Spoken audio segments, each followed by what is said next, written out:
Hello guys, ये particular video में environment से रिलेटेड जो इंटरनेशनल कन्वेंशंस है उनको डिस्कस कर लेंगे।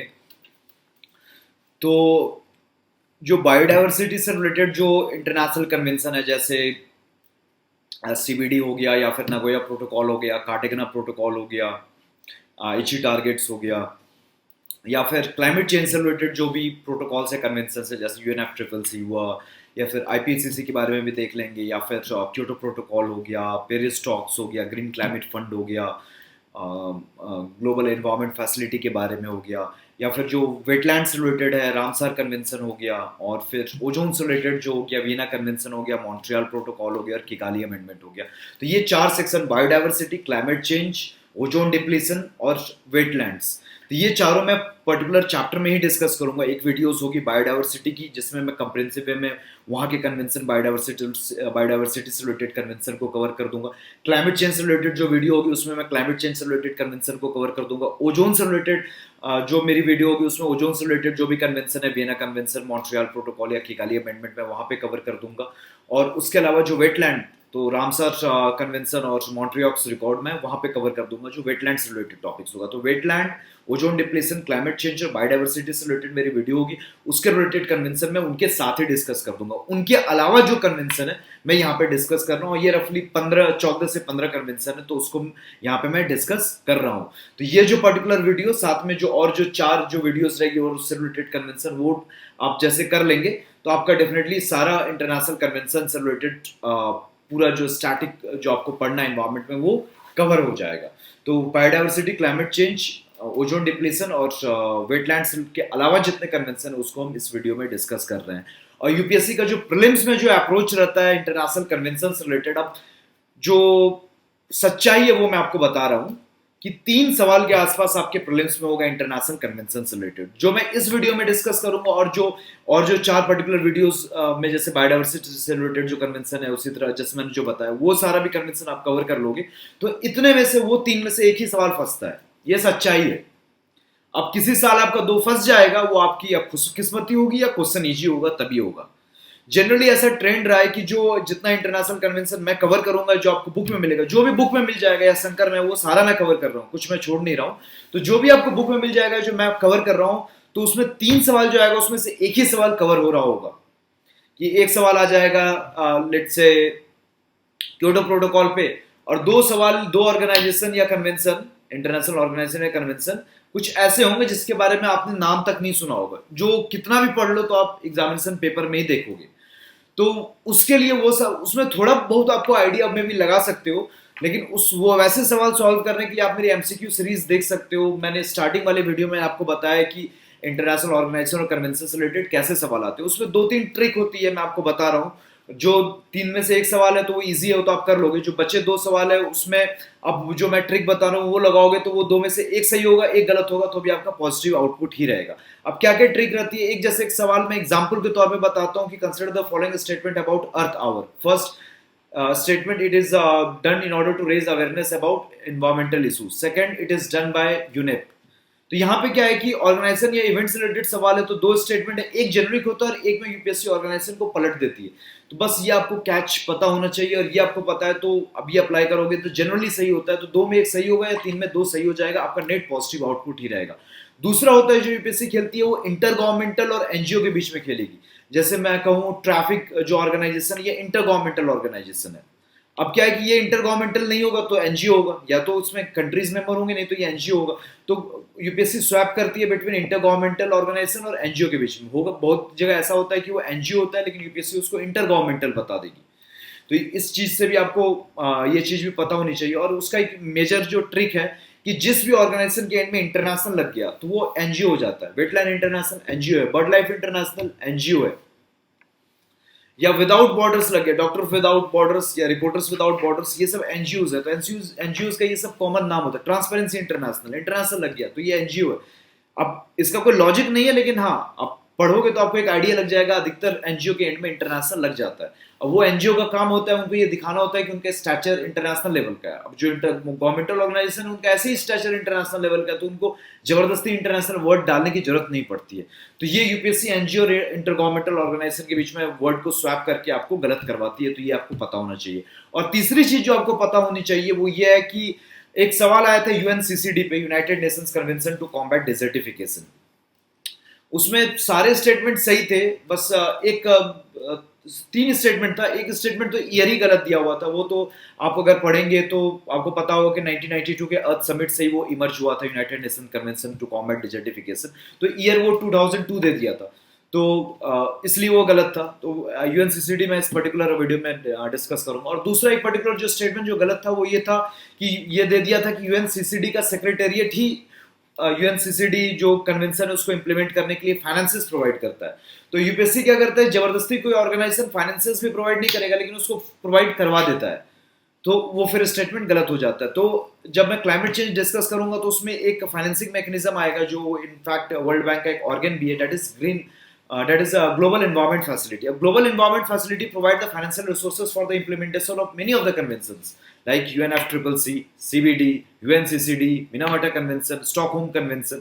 तो अब मैं कहूँ कि स्टॉकहोम कन्वेंशन का सेक्रेटेरिएट फाइनेंसेस प्रोवाइड करता है, वो गलत होगा, क्योंकि स्टॉकहोम कन्वेंशन के इंप्लीमेंटेशन के लिए जो फाइनेंसेस है वो ग्लोबल एनवायरमेंट फैसिलिटी प्रोवाइड करता है। तो ग्लोबल एनवायरमेंट फैसिलिटी किसके किसके लिए फाइनेंसेस पता करता है, ये आपको पता है, तो डेफिनेटली अब आसानी से वो स्टेटमेंट को ट्रैक कर लोगे कि गलत है कि हाँ उसका सेक्रेटेरिएट, जैसे मिनामाटा कन्वेंशन का सेक्रेटेरिएट वो फाइनेंसेस प्रोवाइड नहीं करता है मिनामाटा कन्वेंशन के इंप्लीमेंटेशन के लिए, फाइनेंसेस आता है ग्लोबल एनवायरमेंट फैसिलिटी से। तो ग्लोबल एनवायरमेंट फैसिलिटी किसके किसके लिए फाइनेंसेस प्रोवाइड करता है, अगर ये आपको पता है तो आसानी से आप स्टेटमेंट प्रूव या डिसप्रूव कर लोगे कि ये सही है कि गलत है।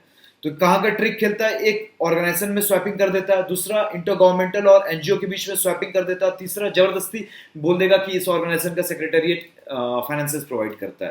तो यहाँ पे ट्रैप होता है, तो आपको यहाँ पता होना चाहिए। और किस तरह ज्यादा रुझान होता है आंसर का वो भी मैंने आपको बता दिया। फाइनेंसेस प्रोवाइड करता है यूपीएससी, जबरदस्ती किसी को फाइनेंस प्रोवाइड करवा देता है, या ये ऑर्गेनाइजेशन फाइनेंसेस प्रोवाइड करता है, जनरली वो गलत होता है, जनरली वो गलत होता है, मैं बोल रहा हूँ। दूसरा एनजीओ रहेगा, यूपीएससी उसको इंटर गवर्नमेंटल बता देगा, और साथ में स्पेशली अगर उस वर्ड के एंड में इंटरनेशनल है दैट मींस कि वो एनजीओ है। और तीसरा स्वैपिंग करता है ऑर्गेनाइजेशन के बीच में कि अच्छा वो काम कर रहा होगा डब्ल्यूडब्ल्यूएफ, तो यूपीएससी बोल देगा नहीं वो यूनेप करता है। और ये काम 10 सवाल आता है उसमें यूपीएससी 8 में स्वैपिंग करता ही करता है, आप ये लेके चल सकते हो। तो रफली अगर जो 2 सवाल आ रहे हैं जो आपको नहीं पता है तो उसको कैसे अप्रोच करके स्मार्ट गेसवर्क के साथ सही कर सकते हो वो मैंने आपको बता दिया। अब काम कर लेते हैं, जो भी इंटरनेशनल कन्वेंशन उसको पढ़ लेते हैं। तो पहला United nation conference on environment and development, इसको रियो समिट भी कहते हैं, 1992 में हुआ था, और रियो प्लस 10 जोहान्सबर्ग 2002 में हुआ था, Rio plus 20 Rio de Janeiro Brazil में ही हुआ था। और रियो डिक्लेरेशन से इंपॉर्टेंट आउटकम्स निकले हैं, जैसे CBD, UNFCCC, UNCCD, forest principles, agenda 21, Rio declaration on environment and development. तो ये पता होना चाहिए, United Nations conference on environment and development, UNCED का दूसरा नाम रियो समिट भी है, यहीं से एजेंडा 21 निकला था। Agenda 21 is related to sustainable development, 21 stands for 21st century, forest principles are regarding conservation of forest, CBD है convention on biological diversity, UNFCCC United Nation framework convention on climate change, UNCCD United Nation convention to combat desertification. मैं काफी fast बता रहा हूँ कि काफी जल्दी cover हो जाए आपका। उसका सेकंड है convention on international trade in endangered species of wild fauna and flora, नाम से क्लियर है, इसको साइट्स भी कहते हैं। इट वाज इन्फोर्स्ड इन 1975। आपको ईयर ऐसे याद नहीं करना, रफली पिक्चर क्लियर होना चाहिए कि अच्छा लगभग 50 साल पुरानी बात है। It is the only treaty to ensure international trade in wild animals do not get threatened because of international trade. It is the only treaty to ensure that international trade in wild animals do not threaten their survival. तो इस particular international trade in endangered species से related ये अकेली treaty है world की। Currently 176 members हैं। ये UNEP के थ्रू एडमिनिस्टर होता है, तो यहाँ पे यूपीएससी कर देगा कि अच्छा ये डब्ल्यूएमओ के थ्रू एडमिनिस्टर होता है, तो वो गलत स्टेटमेंट हो जाएगा। यूपीएससी ऐसे ही स्वैपिंग करता है, तो ये यूनेप के थ्रू एडमिनिस्टर होता है, ये जानना काफी इंपॉर्टेंट है। ये फैक्ट यूनेप, ये जेनेवा स्विट्जरलैंड में इसका सेक्रेटेरिएट है, और ये इंटर गवर्नमेंटल ट्रीटी है, इंडिया इसका मेंबर है। और इसमें 3 अपेंडिक्स है, 1, 2, 3, और जो फर्स्ट अपेंडिक्स में जो एनिमल्स आते हैं दे एंजॉय ग्रेटेस्ट प्रोटेक्शन, जैसे वो वाइल्ड लाइफ प्रोटेक्शन एक्ट के शेड्यूल्स में भी होता है, शेड्यूल 1 एंजॉयज ग्रेटेस्ट प्रोटेक्शन। अब वाइल्ड लाइफ प्रोटेक्शन एक्ट में शेड्यूल 1, 2, 3, 4, 5, 6 में क्या डिफरेंस है आपको पता होना चाहिए, वो मैंने इनफैक्ट कवर कर दिया है मैंने अपने वीडियो में जो वाइल्ड लाइफ प्रोटेक्शन एक्ट पे बनाया था। Third is traffic. Traffic international ये wild life trade monitoring network है, ये जॉइंट कंजर्वेशन प्रोग्राम है IUCN का, WWF का, यहीं भी यूपीएससी खेल सकता है, बोल दे कि यूनिप का, ये काम शायद किया भी है। तो आपको अब आसानी से पता चल रहा होगा यूपीएससी ऑर्गेनाइजर में कैसे स्वैप करता है कि ट्रैफिक का किसका जॉइंट कंजर्वेशन प्रोग्राम है, तो यूपीएससी बोल देगा कि IUCN और यूनिप का। यहाँ पे स्वैपिंग करते हैं ऑर्गेनाइजेशंस में, तो ये IUCN और WWF का, और ये NGO है, ये पता होना चाहिए। CMS that is convention on the conservation of migratory species, इसको बोन कन्वेंशन भी कहते हैं क्योंकि यहाँ पे साइन हुआ था। ये इंटर गवर्नमेंटल ट्रीटी है, ये भी यूनिप के अंडर है, साइट्स भी यूनिप के अंडर है और CMS भी यूनिप के अंडर है। इसमें 117 पार्टी है, इसमें 2 अपेंडिक्स है, 1, 2 और 1 that enjoys greater protection. India raptor MOU इसी पर्टिकुलर CMS के तहत साइन किया था। Raptor they are migratory birds of prey, उनके प्रोटेक्शन से रिलेटेड एक रैप्टर MOU साइन किया गया था, इंडिया ने भी साइन किया है और वो CMS के अंडर ही साइन किया गया था अर्लियर COP में। और 13th COP हाल में रिसेंट में गांधीनगर में हुआ है फरवरी 2020 में, that was 13th COP to CMS what is held in Gandhinagar in February 2020। एक ITTO international tropical timber organisation, ये इंटर गवर्नमेंटल ऑर्गेनाइजेशन है अंडर यूनाइटेड नेशंस, इंडिया इसका मेंबर है। United Nations forum on forest, इकोसॉक जो UN का part है, United Nations economic and social council of the United Nations, इकोसॉक उसी ने से स्टैब्लिश किया था 2000 में, और इंडिया भी इसका पार्ट है। IUCN एक NGO है और it was founded in 1948। It publishes the red list, और रेड लिस्ट में क्या होता है, the list of threatened species. Threatened species कितने तरह के होते हैं, 3 तरह के, क्रिटिकली इंडेंजर्ड और वल्नरेबल। अब क्रिटिकली इंडेंजर्ड स्पीसीज इंडिया में कौन कौन है ये आपको पता होना चाहिए, उससे रिलेटेड मैं वीडियो इनफैक्ट बनाऊंगा। Global tiger forum, it is the only intergovernmental body to save tigers. World में total 5 species of tiger present है, टोटल 14 कंट्रीज में टाइगर्स मिलता है, और उन्हीं 14 कंट्रीज का ये एक फोरम है। It is the only intergovernmental body to save tigers, it is intergovernmental body and only intergovernmental body regarding tiger conservation. It was founded in 1994 और इसका हेडक्वार्टर जो सेक्रेटेरिएट है वो new Delhi में है। Stockholm convention किससे है, POPs पे है, that is persistent organic pollutants. It came into force in 2004। Stockholm convention POP से रिलेटेड है। और पहला जो 12 POP जो इस कन्वेंशन के तहत कवर किया गया था उसको डर्टी डोजन्स भी कहते थे, तो dirty dozens is also related to Stockholm convention. Basel convention related है हाजार्डस वेस्ट से। उसी तरह रॉटरडैम कन्वेंशन जो है it is related to hazardous chemicals. तो यहाँ पे मैच द कॉलम आ सकता है, Stockholm related to persistent organic pollutants, mainly pesticides होते हैं। Basel convention is related to hazardous waste और Rotterdam convention is related to hazardous chemicals। UNCCD it was formed as a result of UNCED, मैं starting में ही बता दिया, it was established in 1994।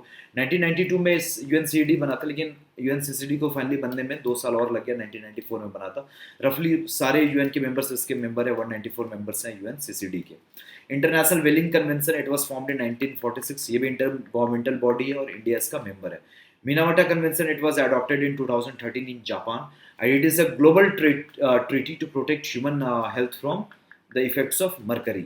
तो Minamata एक डिजीज भी होता है मरकरी के चलते, तो मरकरी के चलते जो ह्यूमन हेल्थ जो एडवर्सली अफेक्ट हो सकता है तो उसको वो ना हो, ये इंश्योर करने के लिए ग्लोबल ट्रीटी है, this is Minamata Convention. It was adopted in 2013 in Japan. और जो लास्ट है that is globally important agriculture heritage system. अब ये क्या है कि एक टैग है, ये tag FAO that is food and agriculture organisation ये टैग देता है किसको, तो globally important agriculture heritage system. जो ट्रेडिशनल फार्मिंग के मेथड्स हैं उनको ये टैग मिलता है, ना कि मॉडर्न फार्मिंग मेथड्स को, और FAO ये टैग देता है और इसका ज्योग्राफिकल इंडिकेशन से कोई लेना देना नहीं है। और इंडिया में 2 ऐसे एग्रीकल्चर सिस्टम है, ट्रेडिशनल एग्रीकल्चर सिस्टम है जिनको ये टैग मिला है। एक है traditional agriculture system of Koraput Orissa और दूसरा है below sea farming system of Kuttanad Kerala. तो इन 2 को ये टैग मिला हुआ है। और below sea farming system, below सी पुतनाद केरल में एक जगह है जहाँ पे राइस को बिलो द सी ग्रो किया जाता है। ये यूपीएससी ने आज तक ये फैक्ट पूछा नहीं है, काफी इंपॉर्टेंट फैक्ट है, ये कभी भी पूछा जा सकता है।